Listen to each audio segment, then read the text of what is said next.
नमस्कार प्रिय स्टूडेंट्स, सुमन technical classes के यूट्यूब चैनल में एक बार फिर से आप सभी का हार्दिक स्वागत है। स्टूडेंट्स, आज की जो हमारी क्लास है वो प्रतिरोध के समानांतर संयोजन के बारे में है। पिछली वाली क्लास के अंदर हमने इसके अंदर काफ़ी सारी डिटेल्स के बारे में जानकारी प्राप्त कर ली थी, जैसा कि समानांतर संयोजन के बारे में हमने सूत्र पढ़ लिए थे कंप्लीट कि इसके अंदर सूत्र किस तरह से बनते हैं। इसके अतिरिक्त सूत्र के अलावा हमने पढ़ा था, जैसा कि इसके अंदर सूत्र बन रहा है, एक तो 1/RT बराबर 1/R1 plus 1/R2 plus 1/R3 plus 1/Rn। इसके अंदर हमने एक सूत्र तो ये पढ़ा था। इसके अतिरिक्त दूसरा सूत्र हमने पढ़ा था, ये तो आपके पास में है ही, इसके अतिरिक्त है यदि केवल दो ही प्रतिरोध हो, केवल दो प्रतिरोध हो, तो उसके लिए हमारे पास में सूत्र कौन सा बनेगा। इसके लिए भी हमारे पास में दो सूत्र बनेंगे, जैसा कि एक तो बनेगा हमारे पास में 1/RT बराबर 1/R1 प्लस 1/R2। इसके अतिरिक्त बनता है R1 × R2/R1 प्लस R2। ये इसके अंदर केवल दो प्रतिरोध हो तो हमारे पास में ये सूत्र बनते हैं। इसके अतिरिक्त एक सूत्र बनता है क्या, यदि सभी प्रतिरोध समान मान के हो तो हमारे पास में सूत्र कौन सा बनेगा, R/N बनता है। इस R का मतलब है एक प्रतिरोध का मान होता है। इसके अतिरिक्त इस n का मतलब होता है हमारे पास में प्रतिरोधों की संख्या। अब देखिए, ये तो हमारे पास में अभी सूत्रों की बात हो गई है। देखिए, समानांतर संयोजन के अंदर यदि कोई न्यूमेरिकल्स बनता है आपके पास में, यदि कोई क्वेश्चंस बनता है वो भी न्यूमेरिकल्स का, तो उसके लिए हमारे पास में यही सूत्र लगेंगे तीनों। जैसा कि एक सूत्र तो ये है, ये सूत्र है हमारे पास में, दो प्रतिरोध भी हो सकते हैं, दो से अधिक भी हो सकते हैं। ये वाला जो सूत्र है, ये इस सूत्र की विशेषता ये है कि ये दो से अधिक प्रतिरोधों के लिए लागू होता है। इसके अतिरिक्त असमान प्रतिरोधों के लिए भी लागू होता है, असमान मान के प्रतिरोधों के लिए भी लागू होता है। ठीक है, तो इस सूत्र की बात तो यह है कि ये तो कॉमन है, हमारे पास में सभी के लिए लागू होता है। लेकिन इसके अतिरिक्त जैसा कि केवल दो प्रतिरोध दे रखे हैं, तो हम इस सूत्र के द्वारा भी क्वेश्चंस को हल कर सकते हैं और इसके अतिरिक्त इसके द्वारा भी हल कर सकते हैं। यदि मान लीजिए हमारे पास में अनेक रेजिस्टेंस है और उन सभी का मान क्या है, समान मान है, तो हम इस सूत्र के द्वारा डायरेक्टली हल कर सकते हैं। इतना बड़ा सूत्र लिखने की आवश्यकता नहीं है। अब स्टूडेंट्स, मैंने पिछले वाली क्लास के अंदर बताया था कि समानांतर संयोजन के अंदर यदि मान लीजिए वोल्टेज के बारे में हम बात करते हैं, तो सभी प्रतिरोधों के अंदर वोल्टेज का मान क्या होता है, समान होता है। श्रृंखला संयोजन के अंदर हमने पहले पढ़ लिया था कंप्लीट डिटेल से। जिन स्टूडेंटों ने ये क्लास नहीं देखी है, डिस्क्रिप्शन में दिए गए लिंक के माध्यम से क्लास देख सकते हैं। श्रेणी संयोजन जो होता है उसके बारे में हमने कंप्लीट विस्तार से क्लास ली है और उसके अंदर प्रत्येक रेजिस्टेंस के अंदर धारा का मान समान होता है, ये हमने बताया है। प्रत्येक रेजिस्टेंस के अंदर वोल्टेज का मान अलग अलग होता है, ये भी हमने क्लास के अंदर बताया है। शक्ति का मान हम एक नहीं अनेक सूत्रों से आपको निकाल करके क्लास के अंदर बताया है। अब देखिए, आज हम इस समानांतर संयोजन के बारे में अध्ययन करेंगे कि इसके अंदर ठीक श्रृंखला के विपरीत चलता है, लेकिन एक बात दोनों के लिए कॉमन रहेगी। शक्ति का जो सूत्र बनेगा, पावर ज्ञात करने के लिए जो सूत्र बनेगा, वो दोनों के लिए समान बनेगा, चाहे से श्रृंखला का सर्किट हो, चाहे से आपके पास में पार्श्व का हो, यानी कि श्रेणी हो या समानांतर हो। दोनों के अंदर एक विशेषता ये पाई जाती है, समानता पाई जाती है कि शक्ति एक ही सूत्र से ज्ञात की जाती है। तो देखिए, आज हम इस क्लास के अंदर अभी पार्श्व संयोजन के जो न्यूमेरिकल्स बनते हैं उनके बारे में हम ये क्लास ले रहे हैं आज। तो अब देखिए स्टूडेंट्स, इस क्लास के लिए आप लास्ट तक बने रहना और चैनल को सब्सक्राइब जरूर करना और ज्यादा से ज्यादा इसको शेयर करना। तो देखिए, इसके अंदर हम पहला क्वेश्चन ले लेते हैं। पहले तो हम क्वेश्चन लिखते हैं कि आज हम कौन कौन से क्वेश्चनों के बारे में अध्ययन करेंगे। जैसा कि पहला क्वेश्चन तो यह आ रहा है हमारे पास में कि कुल प्रतिरोध हम ज्ञात करेंगे। इसके अंदर एक तो कुल प्रतिरोध है। ठीक है स्टूडेंट्स, क्वेश्चन नंबर दूसरा आ रहा है हमारे पास में। क्वेश्चन नंबर दूसरा, यदि अतिरिक्त प्रतिरोध जोड़ दिए जाए तो कुल प्रतिरोध क्या होगा? कुल प्रतिरोध क्या होगा? इसके अतिरिक्त एक क्वेश्चन और है, ये बहुत ही इंपॉर्टेंट क्वेश्चन है। ठीक है, वेरी वेरी मोस्ट क्वेश्चन है स्टूडेंट्स। कैसे है देखिए, अब जैसा कि इस क्वेश्चन के अंदर क्या पूछ रहा है, ये क्वेश्चन ऐसा है कि एक पार्श्व संयोजन में दो प्रतिरोध है, दो रेजिस्टेंस संयोजित है। यदि उन दोनों प्रतिरोधों का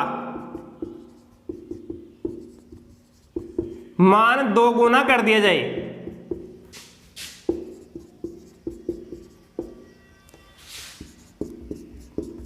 तो कुल प्रतिरोध पर क्या प्रभाव पड़ेगा?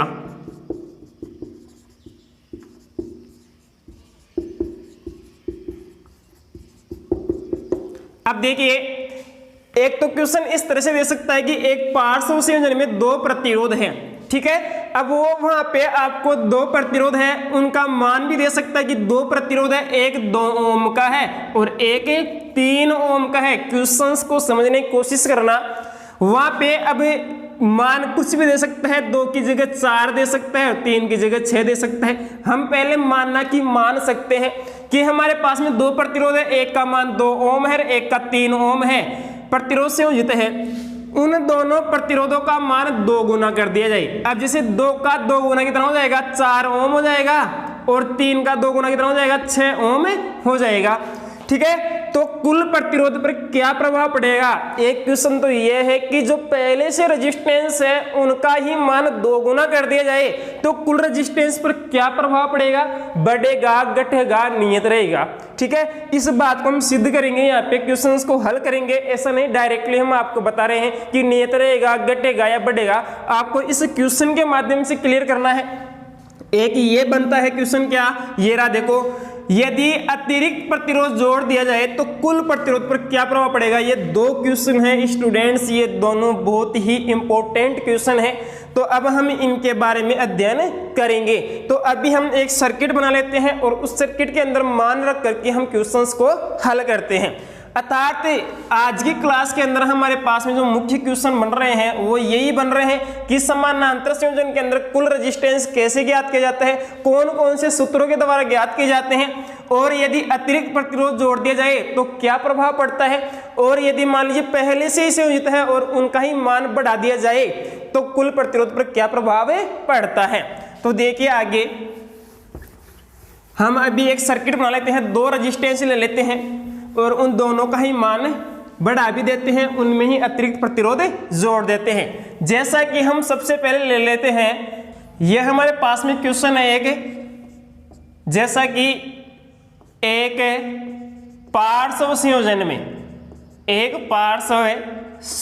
में 2 ओम व 3 ओम के 2 प्रतिरोध आबद्ध है। आबद्ध का मतलब होता है संयोजित है। तो कुल प्रतिरोध कितना होगा?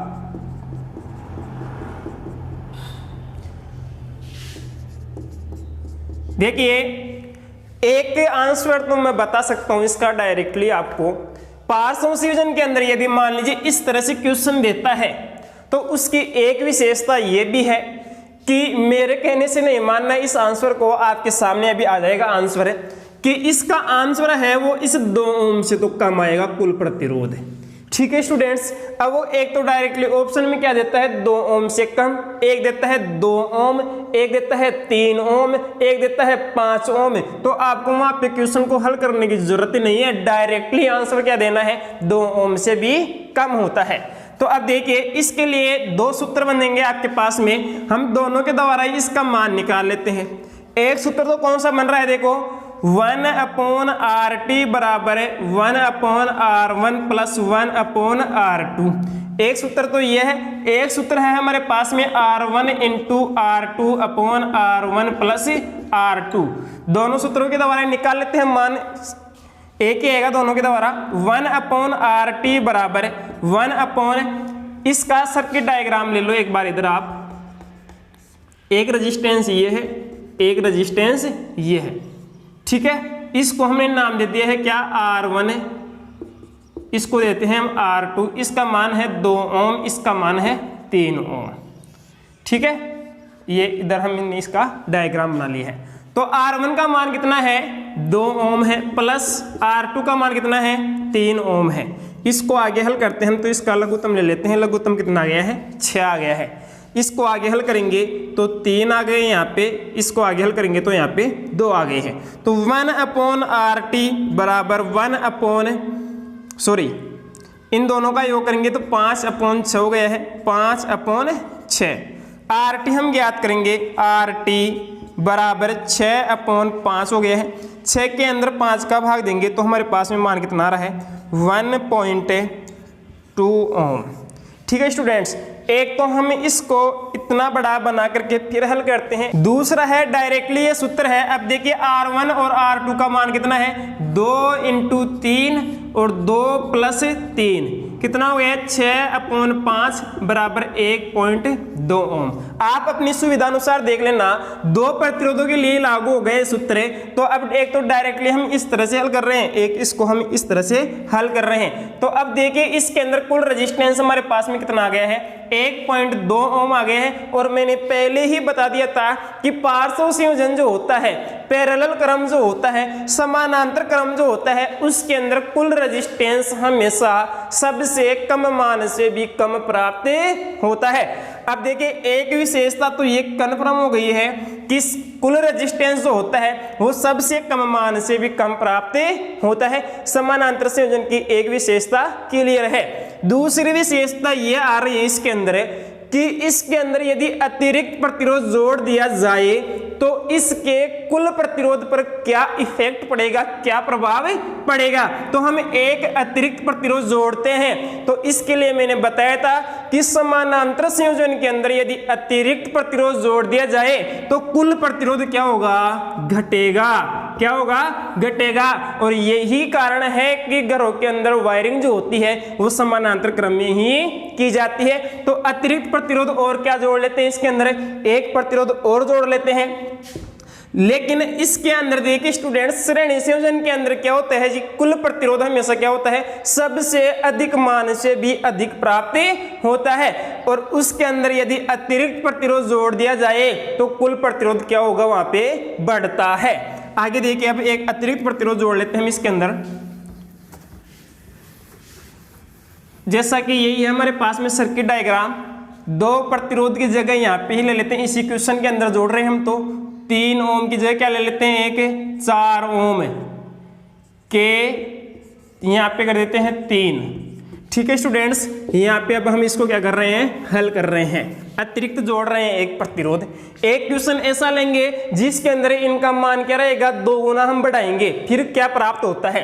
तो देखिए सूत्र बन रहा है वही 1/RT बराबर 1/R1 plus 1/R2 plus 1/R3।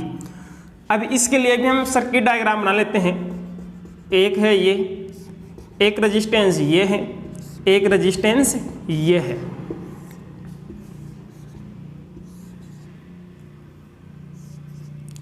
इसको नाम दे दिया है R1, ये है R2, ये है R3। इसका मान है 2 ओम, इसका है 3 ओम, इसका है 4 ओम। ठीक है, तो देखिए इसके अंदर जो ये सूत्र है, अब इसके अंदर हम मान रखते हैं। तो 1/RT बराबर 1/R1 का मान है हमारे पास में 2 ओम प्लस R2 का मान है हमारे पास में 3 ओम 1/3 प्लस R3 का मान है 4 ओम 1/4। लघुत्तम ले लेते हैं इसका यहीं पे ही हमें एक बार। तो लघुत्तम आ गया इसका 12। इसके 12 के अंदर 2 का भाग देते हैं तो 6 है, यहाँ पे 3 का भाग 12 के अंदर देते हैं तो 4 है, और 4 का भाग 12 के अंदर देते हैं तो 3 है। इन सभी का योग कितना हो गया है 13/12। ठीक है, 1/RT बराबर है 13/12। 13/12 हम क्या ज्ञात कर रहे हैं RT। तो RT बराबर 12/13।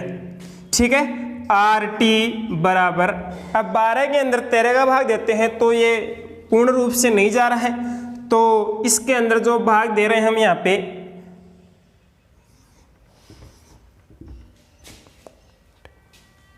13 का भाग देंगे हम 120 के अंदर, तो लगभग 9 बार तो ये पूर्ण रूप से जा रहा है। आगे 2 अर्थात RT बराबर हो गया हमारे पास में 0.92 ओम। देखिए, मैंने पार्श्व संयोजन के अंदर या समानांतर संयोजन के अंदर विशेषता बताई थी कि इसके अंदर कुल रेजिस्टेंस सबसे पहले तो यह है कि सबसे कम मान से कम प्राप्त होता है। सबसे कम मान का प्रतिरोध कौन सा हमारे पास में 2 ओम का है, तो ये तो कन्फर्म है कि 2 ओम से भी कम प्राप्त होगा। पहले हमारे पास में केवल ये 2 रेजिस्टेंस थे, ये 2 रेजिस्टेंस थे ओनली, तो हमारे पास में मान प्राप्त हुआ था लगभग 1.2 ओम।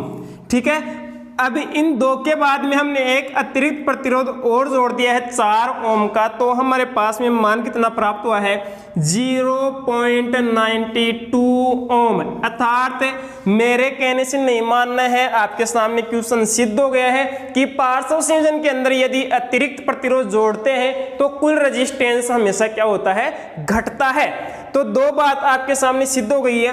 अब तीसरा जो क्वेश्चन बन रहा है हमारे पास में वो ये बन रहा है, मैंने लिखा था यहाँ पे कि यदि पहले से जो संयोजित रेजिस्टेंस है उनका ही मान बढ़ा दिया जाए तो कुल प्रतिरोध के ऊपर क्या प्रभाव पड़ता है। तो देखिए, अब अगला क्वेश्चन हमारा यही है कि यदि पहले से संयोजित जो रेजिस्टेंस है उनका भी हम मान बढ़ा देते हैं, तो हम क्वेश्चन के अंदर यही 2 रेजिस्टेंस रख लेते हैं, क्योंकि हमारे पास में मान तो यहाँ पे लिखा हुआ है ही। तो इन्हीं क्वेश्चनों के द्वारा हम इन्हीं मान के प्रतिरोधों के द्वारा क्वेश्चन को हल कर लेते हैं। तो देखिए,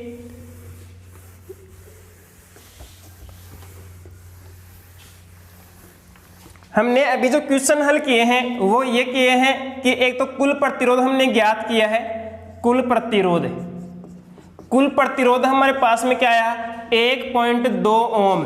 जब प्रतिरोधों का मान कितना था हमारे पास में 2 ओम और 3 ओम थे। ठीक है, उसके बाद में हमने अतिरिक्त प्रतिरोध लगाया, अतिरिक्त प्रतिरोध। ठीक है, तो हमारे पास में मान कितना प्राप्त हुआ 0.92 ओम। ठीक है, प्रतिरोधों का मान क्या था 2 ओम और 3 ओम और 4 ओम। अब अगला क्वेश्चन क्या है, क्वेश्चन बना रहे हैं हम अगला क्या कि 2 ओम और 3 ओम के रेजिस्टेंस है उनका मान हमने बढ़ा दिया है। देखो, प्रतिरोध अतिरिक्त नहीं बढ़ा रहे हैं, हमें अतिरिक्त प्रतिरोध नहीं जोड़ रहे हैं, तीसरा रेजिस्टेंस नहीं जोड़ रहे हैं, जो पहले से संयोजित रेजिस्टेंस है उनका ही हम मान क्या कर रहे हैं, बढ़ा रहे हैं। तो कुल प्रतिरोध के ऊपर क्या प्रभाव पड़ेगा। तो देखिए, 2 ओम व 3 ओम के 2 प्रतिरोध पार्श्व में संयोजित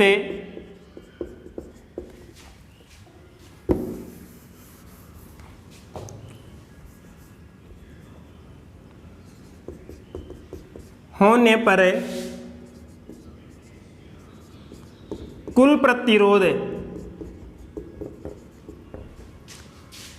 1.2 ओम प्राप्त होता है। यदि पहले से संयोजित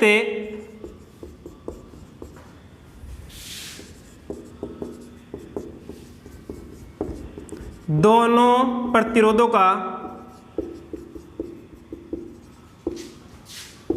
का मान 2 गुना कर दिया जाए तो कुल प्रतिरोध क्या होगा।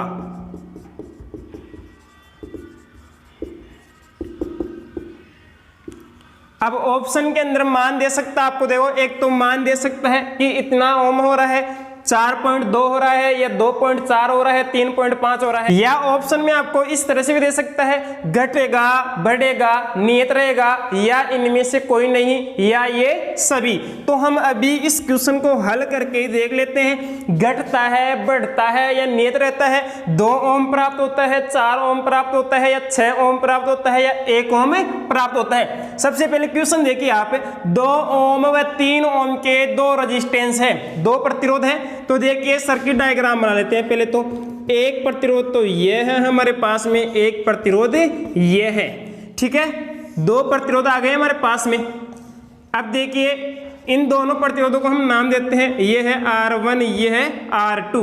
अब इनका मान रख लेते हैं हमें। इसका मान कितना है, 2 ओम और 3 ओम है। आगे क्वेश्चन को देखिए, पार्श्व में संयोजित है, हमने संयोजित कर दिया है पार्श्व में।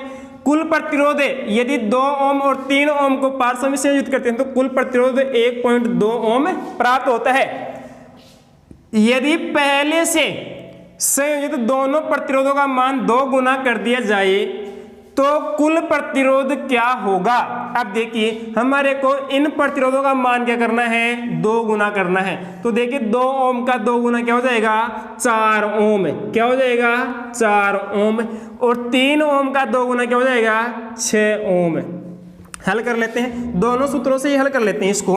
एक सूत्र तो कौन सा है, 1/RT बराबर 1/R1 प्लस 1/R2। 1/RT बराबर क्या हो जाएगा, 1/R1 का मान कितना है, 4 ओम है प्लस 6 ओम है। 1/RT बराबर, इनको हल कर लेते हैं लघुत्तम लेकर के। लघुत्तम कितना आ रहा है, 12 आ जाएगा, ठीक है। 4 का भाग देंगे तो कितना गया है, 3। 6 का भाग देंगे तो 2। 3 + 2 5 हो गई, अपॉन कितना हो गया है, 12, ठीक है। तो 5/12। आगे देखिए 1/RT बराबर क्या हो जाएगा, 5/12। हम क्या ज्ञात करते हैं, RT हम ज्ञात कर रहे हैं, तो बराबर 12/5। आगे हम इसको हल करेंगे तो मान क्या प्राप्त हो जाएगा हमारे पास में,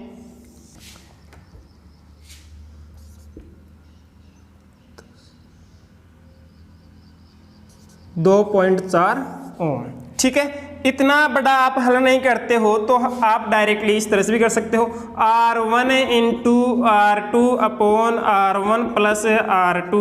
R1 का मान कितना है, 4 × 6, 4 + 6 24/10 बराबर 2.4 ओम। देखिए स्टूडेंट्स, मेरे कहने से नहीं मानना है, क्वेश्चन क्या कह रहा है ये आपके सामने सिद्ध हो गया है। पहले से संयोजित जो प्रतिरोध है हमने उनका मान क्या कर दिया है, 2 गुना कर दिया है, और वो समानांतर में संयोजित है। तो कुल रेजिस्टेंस हमारे पास में क्या प्राप्त हो रहा है, पहले प्रतिरोध का 2 गुना ही प्राप्त हो रहा है। अर्थात ये बात सिद्ध हो गई है कि यदि समानांतर क्रम में 2 रेजिस्टेंस संयोजित है और उन दोनों का जो मान है वो बढ़ा दिया जाए, पहले की तुलना में उनका मान बढ़ा दिया जाए, तो कुल रेजिस्टेंस के ऊपर क्या प्रभाव पड़ेगा, कुल रेजिस्टेंस आपका बढ़ेगा, ठीक है। यदि क्वेश्चन ये कहता है कि पहले 2 प्रतिरोध संयोजित थे और एक अतिरिक्त प्रतिरोध जोड़ दिया जाए तो कुल प्रतिरोध क्या होगा, तो वहां पे आपके पास में कुल प्रतिरोध क्या होगा, घटेगा। मेरे कहने से नहीं मानना है, मैंने आपको क्वेश्चन हल करके बता दिए, सिद्ध करके बता दिया है। यदि आप पहले से संयोजित जो प्रतिरोध है उनका मान बढ़ाते हो तो आपके पास में समानांतर संयोजन में कुल प्रतिरोध क्या होगा, बढ़ेगा। और यदि पहले से संयोजित जो प्रतिरोध है उनमें ही अतिरिक्त प्रतिरोध जोड़ते हो तो कुल प्रतिरोध आपका घटेगा।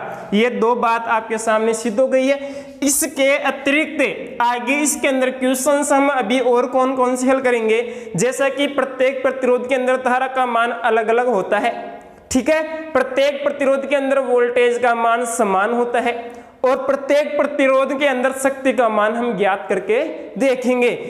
आज की क्लास के लिए इतना ही काफी है, बाकी शेष हम अगली क्लास के अंदर हल करेंगे। समानांतर संयोजन के अंदर प्रत्येक प्रतिरोध के अंदर धारा का मान ज्ञात करेंगे, प्रत्येक प्रतिरोध के अंदर वोल्टेज का मान ज्ञात करेंगे और प्रत्येक प्रतिरोध के अंदर हम शक्ति का मान ज्ञात करेंगे। ठीक है दोस्तों।